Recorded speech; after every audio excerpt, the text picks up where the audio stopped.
Jo em dic Èlia Llinàs, participo a la plataforma Sala Educa des que es va crear, que deu fer 3 anys. Estic també a l'AMPA de l'Institut Salvador Sunyer, les meves filles hi són alumnes, i de fet també participo fa temps a l'Espai Antiracista, però aquí entenc que soc com a plataforma Sala Educa. Jo em dic Jeremy Bach i Gili, soc docent a l'Institut Vallrera de Salt i des que soc docent a l'Institut Vallrera de Salt, que fa 2 anys, també soc militant de l'Espai Antiracista i des de l'Espai Antiracista m'he implicat en una comissió de treball que teníem, que era la Tancada per Drets, que ara us...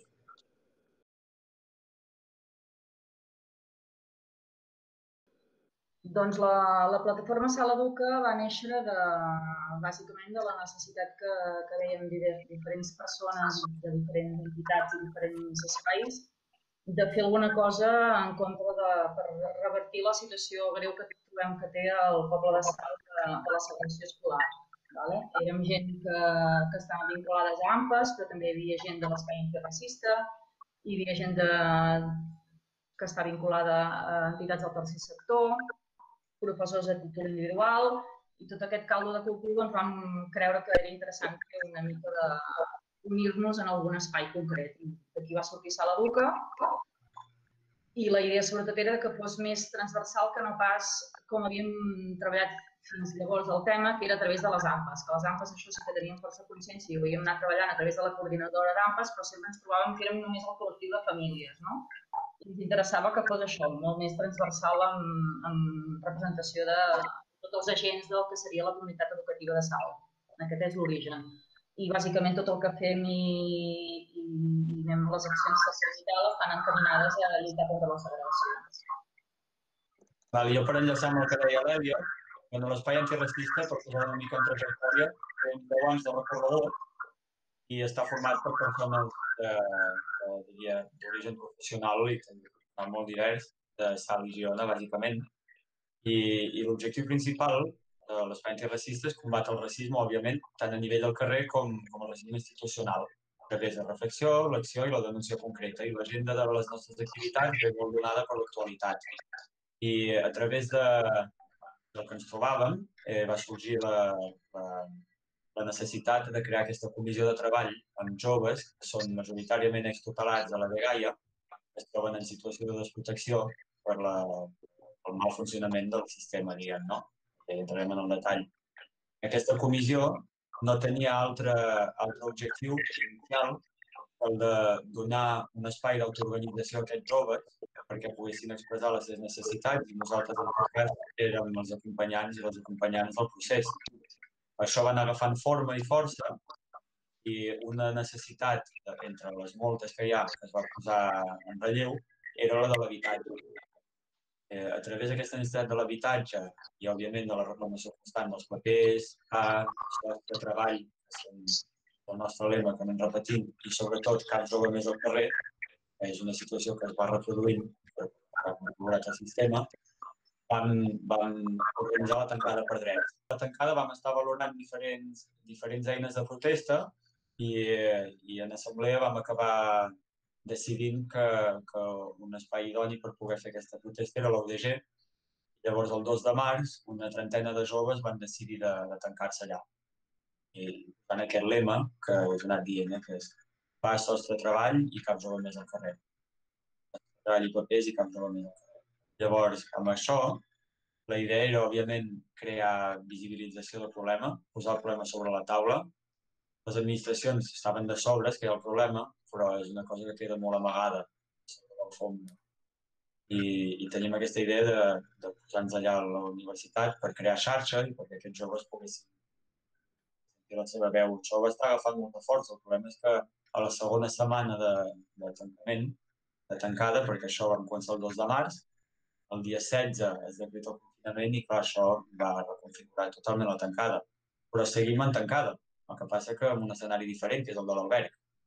Amb pressió a la Dgaia, quan negociacions amb la Dgaia, amb l'Ajuntament, van acabar cedint-nos aquest espai de l'alberg, on ara som 24 joves, estan dormint allà, i seguim les seves reivindicacions com podem, com totes fem a través de les xarxes socials, però també de petites accions concretes. Per exemple, fer voluntariat, que és una cosa que hem fet, anar allà on s'ha pogut anar, per poder visibilitzar també no només el problema, sinó les ganes de solucions i d'accions concretes, no? I aquest és el punt en què ens trobem ara, a prop del desconfinament, sense respostes per part de les administracions i reprenent les negociacions. Des de Sala Educa, de fet no t'ho he explicat massa, però a l'inici el que ens vam trobar intentant treballar el tema de la segregació escolar com a municipi, no? Des d'aquesta visió més àmplia, no només des de les famílies que n'eren més conscients en les escoles, sinó obrir-ho a tot el municipi. Una de les primeres coses que ens vam trobar, evidentment, és que el terme mateix de segregació, com passa amb racisme, no s'acceptava i crea rebuig i la gent no es volia ni prendre consciència del problema. ¿Vale? I per tant el primer que vam decidir és que havíem de dotar-nos de dades i de una mica poder demostrar que sí que existeix més enllà de les percepcions. No? I davant de la problemàtica d'obtenir dades, perquè a través del Departament d'Ensenyament hi ha certa opacitat o a vegades costa molt de poder, malgrat els informes del síndic i tot el que voleu, però allò, el detall de les dades és difícil, l'estratègia que vam prendre és demanar que l'Ajuntament iniciés un pla educatiu, ampliar una mica la mirada i dir, vale, doncs la segregació és un dels aspectes que afecten en el sistema educatiu, per nosaltres és un aspecte central, però bueno, si volem treballar aquest tema és veritat que haurem d'ampliar una mica el focus i mirar tota la globalitat del sistema educatiu de Salt. Per tant, vam dir, bueno, doncs intentem que l'Ajuntament s'impliqui en la idea d'elaborar una diagnosi en profunditat de quina és la situació, que ens trobem a Salt a tots els nivells educatius, i per nosaltres un dels objectius era aquest, però si a més podíem revertir altres situacions, doncs millor que millor, i després d'aquesta diagnosi que es fes un pla educatiu, que és una eina política i d'acció que permet revertir el que tu a la diagnosi has pogut observar. Això s'ha de dir que l'Ajuntament va tirar-ho endavant, va fer la diagnosi i el pla educatiu es va aprovar al desembre de l'any passat, que en aquest aspecte podríem estar contents i dir que la cosa ha avançat, però la realitat és que no, perquè evidentment els objectius no eren erradicar la segregació, l'objectiu de l'Ajuntament, sinó bàsicament, sí, millorar una mica la situació, però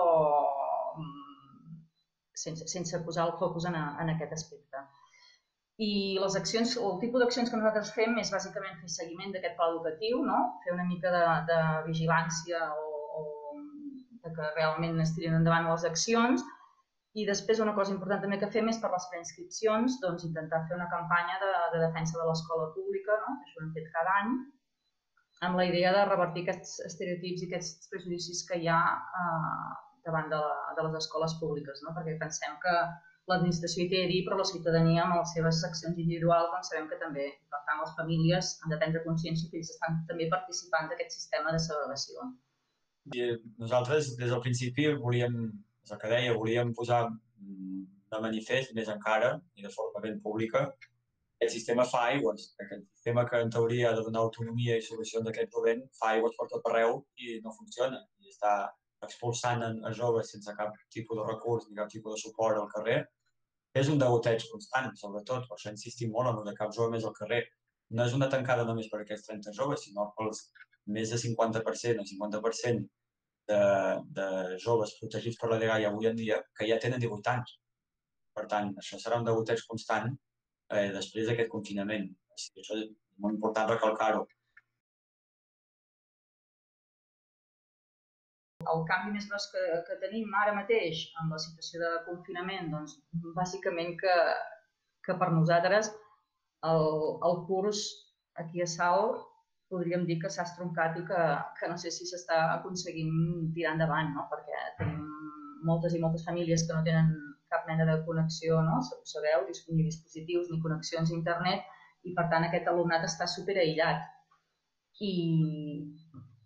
I creiem que no s'estan donant les condicions ni mínimes. Si hi ha una situació de normalitat, per nosaltres les condicions ja són molt, molt precàries, perquè parlem de molts dèficits a Salt, en el sistema educatiu, en aquestes condicions encara més. I, per tant, el primer que vam fer, per exemple, va ser repartir, aprofitant que repartíem les targetes Moneder pels alumnes becats, doncs vam recollir a títol individual, tothom es va anar movent i vam recollir lots de material per a cada família que va anar a recollir la targeta Moneder. I per poder oferir a les famílies doncs, un mínim de llibretes, retoladors, etc. Material molt bàsic, però que és el que vam poder aconseguir així quan vam moure les primeres setmanes. I l'altra cosa que fem doncs, és en la idea aquesta que us deia del seguiment de tot el que fa l'àrea d'educació de l'Ajuntament, doncs reunir-nos virtualment diverses vegades hem fet per primer saber quina és la situació, que tampoc la sabem a nivell global, no? de quants nens estan desconnectats i encara no han pogut fer res, i sobretot amb la previsió del curs que ve, no? Que si el curs que ve ha de començar també el línia, doncs això s'ha de solucionar superurgentment i que de moment no s'està fent. Perquè amb el caducat d'ensenyament i els 50 ordinadors que ha comprat l'Ajuntament doncs no s'ha arribat a totes les famílies.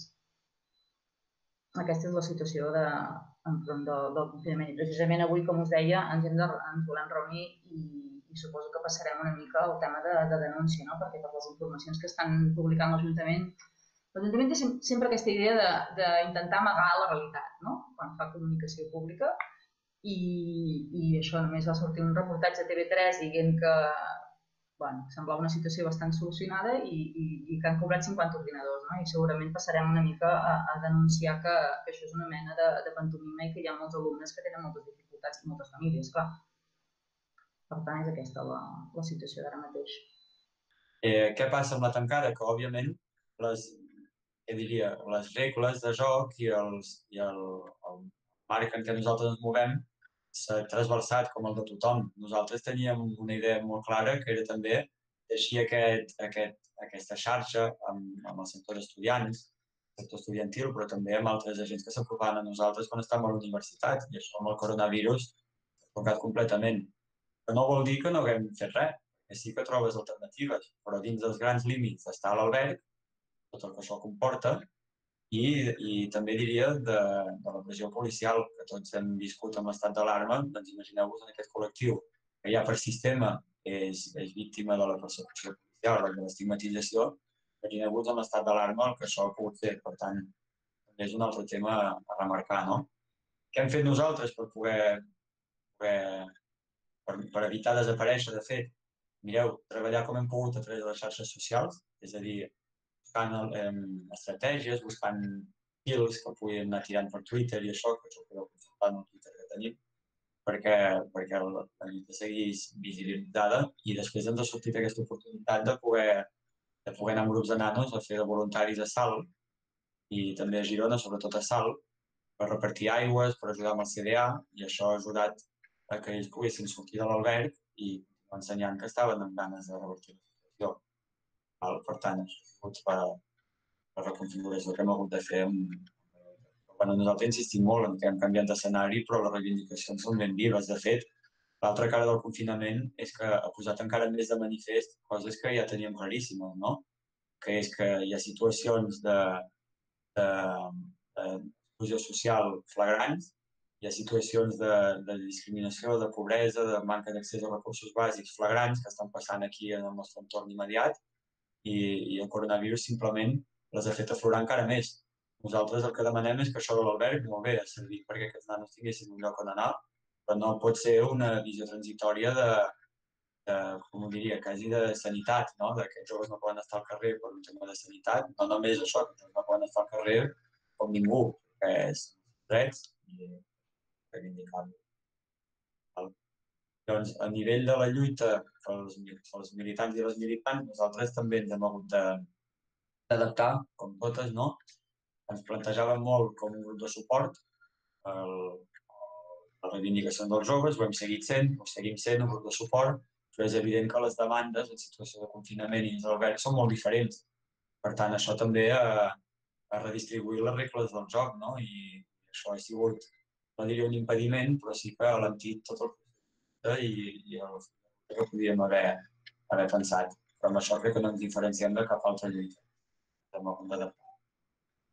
A veure, des del nostre punt de vista, estic molt d'acord amb el que deia en Jeremy, que evidentment la situació de confinament no ens ha presentat cap cosa nova, no? Només ha agreujat o ha fet més visible coses que ja existien. Per nosaltres és molt greu, per exemple, no? Que hi hagi escoles on es puguin fer classes online cada dia amb total normalitat, no? Que serien els centres concertats privats, en aquest cas del nostre municipi, i escoles on alumnes de quart d'ESO, per exemple, encara ara no tenen cap ordinador ni cap connexió, o que ho han rebut aquesta setmana, quan ja han passat 7 setmanes i pico, no? Hosti, això és una desigualtat educativa brutal i que ja sabíem que hi era, però que ara s'ha fet molt més palès i per part de les administracions no han ni cobert aquesta demanda fàcil, no? Que és la tecnologia i posar els mitjans, ni es plantegen perquè hi ha aquestes diferències.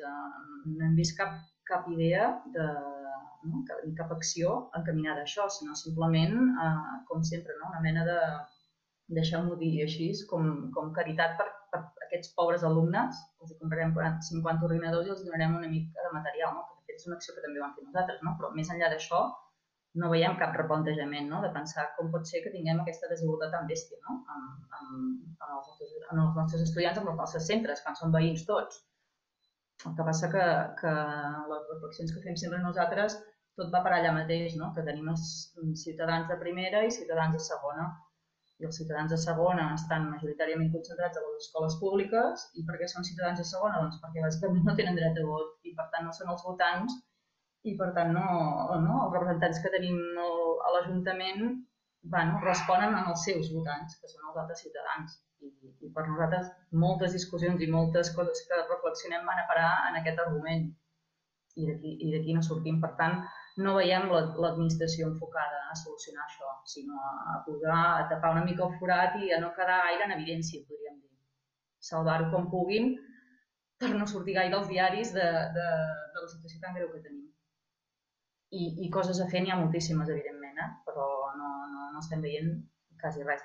I per part dels centres, les respostes també són molt desiguals, no? Evidentment. Parlant de centres públics, cadascú fa una mica el que vol i no hi ha gaire coordinació per part de l'Ajuntament, que és el que nosaltres esperaríem, no? Una visió més de municipi i més global, no? Hi ha una política molt de deixar que cadascú s'espavili amb els recursos que té, per tant, de foment de les desigualtats, evidentment. Sí, aviam, poc més a dir que el que diu l'Èlia. Com a docent, estic 100% d'acord amb la diagnosi que ella fa i amb la resposta que ella dona, perquè és aquesta que ens trobem des de l'Institut Pallera de Salt, que l'accés és molt desigual en centres d'altres característiques o d'altres municipis. I després això, que les necessitats que tenen l'alumnat de Salt moltes vegades van tan més enllà de les informàtiques o digitals que, bueno, clar, vull dir, aquí es complica moltíssim. Parlar d'igualtat en accés a l'educació aquí també una quimera, no? Però bueno. Després, en quant a la tancada, el rol de les administracions, ja ho hem dit des del principi, el problema és un problema que ve des de les administracions i des de l'estructura. Per tant, correspon a elles d'arreglar-lo. Nosaltres, com hem dit, ara volem solucions, les busquem, les reclamem des del principi i amb més raó, ara que s'apropa el final del confinament, estem esperant-les activament. Esperem poder crear una taula de negociacions, poder seure, parlar-ne, tornar a posar una vegada més sobre la taula les nostres demandes, no només les nostres demandes, sinó les falles del sistema, i a veure si les administracions posen fil a l'agulla per resoldre-les. I exactament com deia l'Èlia, no per tapar situacions concretes, sinó per buscar una solució més sistèmica. Bueno,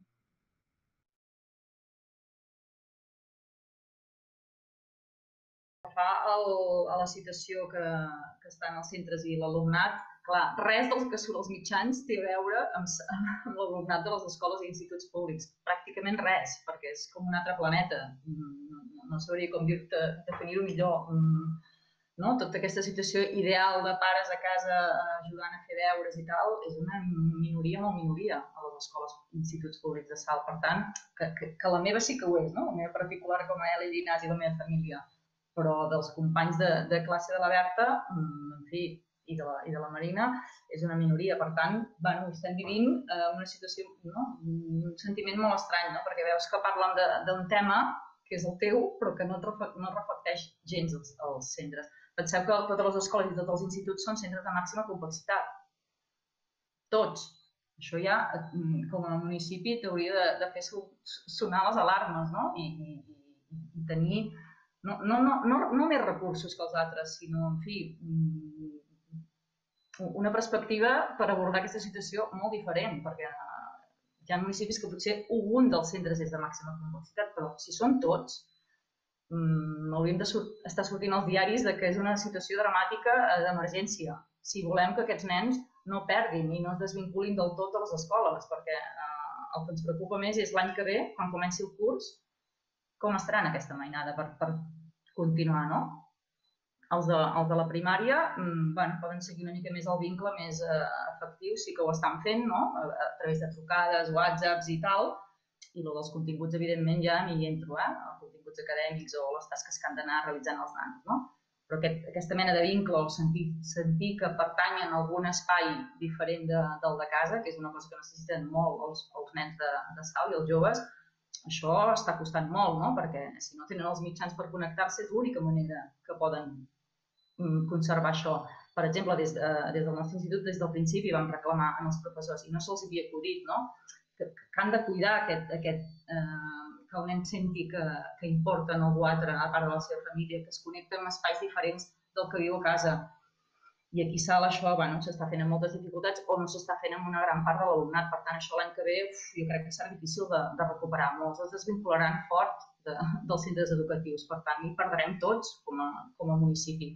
Això és la nostra lectura, no? I veiem que, evidentment, les accions de l'Ajuntament no estan en aquesta òrbita ni molt menys.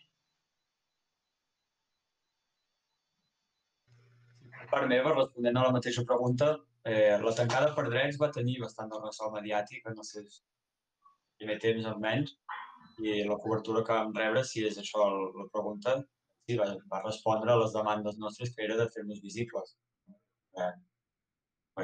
Simplement això, generar visibilitat i una mica de l'evolució. Ara això amb el coronavirus és molt diferent. El que sí que volia apuntar és que moltes vegades sembla que els mitjans de comunicació, almenys els més populars, per dir-ho així, volen relats simples. Volen relats simples que siguin fàcils, siguin entenedors o històries molt lineals, i això nosaltres no ho podem oferir, diguem. És una situació molt complexa, són situacions molt complexes i requereixen una mirada pausada i complexa. Llavors, per què ho dic això? Perquè el tema aquest de que els nanos facin voluntariat, per exemple, si de que els joves facin voluntariat, ha generat un cert interès mediàtic. Però a nosaltres ens sembla estupendo que, òbviament, que els mitjans de comunicació història, però no es tracta no és un relat blanc o negre, és a dir, igual que fa un temps els mateixos mitjans de comunicació diabolitzaven aquest col·lectiu i en feien ser la font de tots els mals, però d'alguna manera, ara sembla que cridi molt l'atenció el fet que vagin a fer aquest voluntariat com una història entenedora i de mediatitzar, no? Nosaltres creiem que l'atenció mediàtica hi ha de ser per la situació que estem posant sobre la taula. El que ha de cridar l'atenció dels mitjans de comunicació és aquesta flagrant vulneració de drets que estan patint aquests joves, i creiem que l'enfocament adequat hauria de ser aquest, el de la denúncia pública de la situació que estan vivint aquests joves.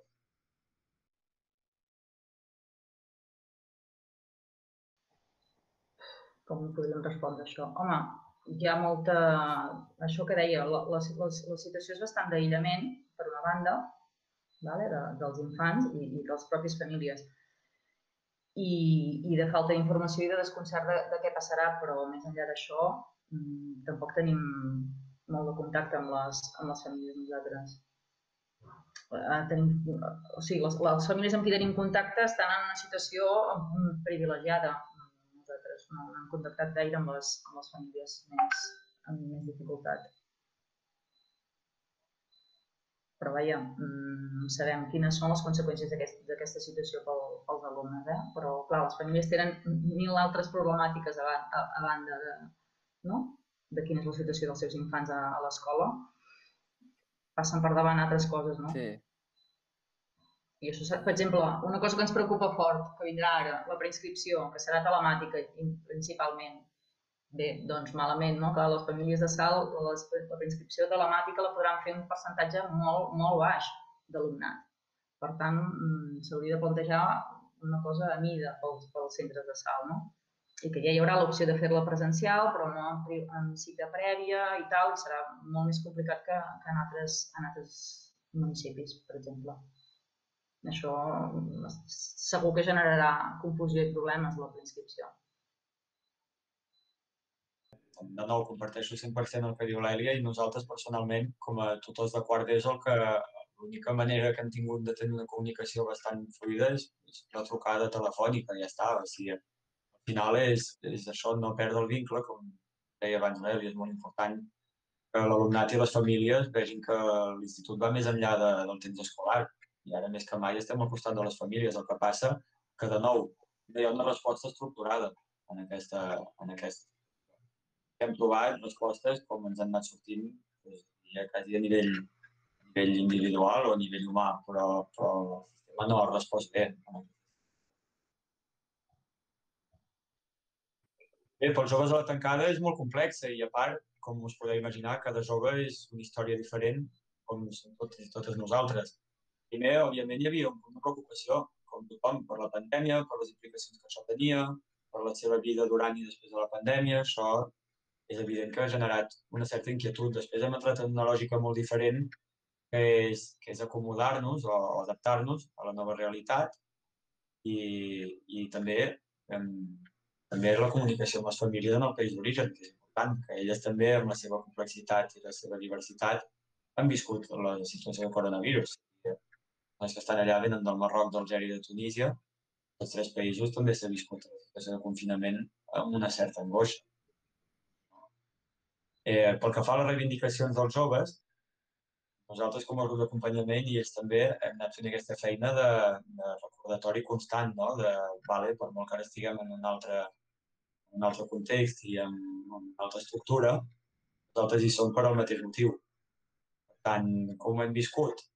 A dies, diria, a dies, a setmanes i una mica com tothom, adaptant-nos a les notícies que anàvem rebent i mantenint viva la flama de la lluita, sobretot, per no caure en simplement deixar passar els dies en el confinament.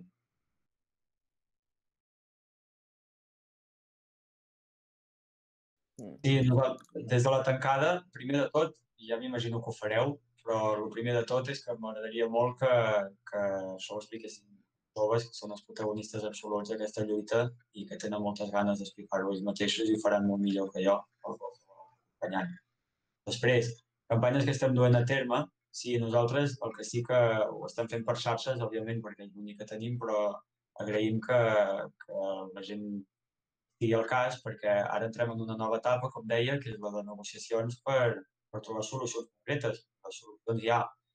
I el suport de la gent i la consciència de la gent i bueno, qualsevol mostra de proximitat o d'escalf quan estem tant aquesta fase decisiva serà ben rebuda i benvinguda.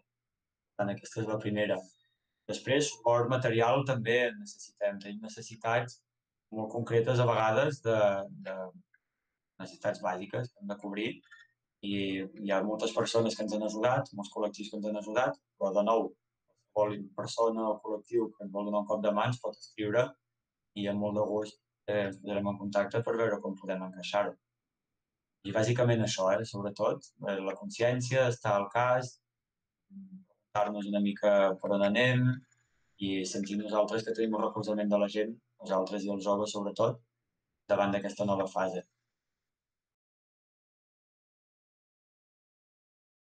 Reiterar el que deia al principi, no? Que la plataforma va sorgir com una idea de ciutadana, no? Oberta, evidentment, a tothom a títol individual, però també a entitats, associacions que vegin, no? El que representa tenir una situació tan greu de segregació escolar, que evidentment, no ho he dit al principi, però el que ens preocupa més és la implicació social que això representa, més enllà que el sistema educatiu doncs, funciona amb moltes deficiències i tens un sistema segregat, però com a municipi per nosaltres no ens podem permetre tenir un sistema segregat que condueix a una societat fracturada en el futur, perquè si tu estàs educant dos sals diferents al llarg de tota l'etapa educativa, quan siguin adultes aquestes persones, doncs, evidentment, l'acostament serà molt dificultós, no? I hauràs de fer plans de convivència o de cohesió i invertir molta feina a tenir una societat més cohesionada, no? Perquè